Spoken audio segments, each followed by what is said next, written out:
রমজান মাসে হুজুর নমাজ পড়া আর অন্য মাসের নমাজ যেমন আর কি সুন্নত নফল ফরজ ওয়াজিব সব এখানে করিয়া সবচেয়ে গুরুত্ব রমজান মাসের পার্থক্যটা হুজুর জানতাম চাই। নবীজিয়ে এক হদিসের মধ্যে আইছে ইজা দাখালা শাহরু রমাজান হাতাবা রসুল্লাহ সাল্লাল্লাহু আলাইহি সাল্লাম, যে সময় রমজান আইছে তখন নবীজি এক বয়ান দিসলা, তকরির কষলা ও তকরিরে কইসলা যে মাইসে রমজান শরীফ এক রোজা রাখব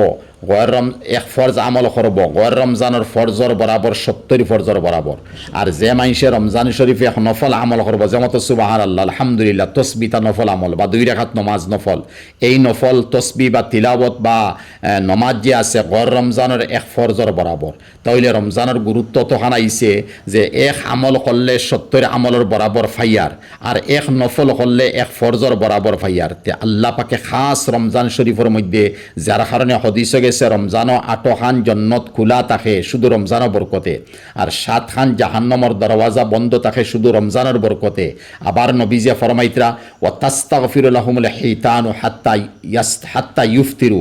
দরিয়ার ফানির ফুরকির মাছে ফিশারির মাছে রমজান শরীফ রোজা রাখনেওয়ালা লাগি ইফতার পর্যন্ত দোয়া করে আল্লাহ অমুকরে তুমি মাফ করে দাও। তো অত অফারের মাস এখান কিতা লাগি আমরা এখানে গুরুত্ব দিতাম না।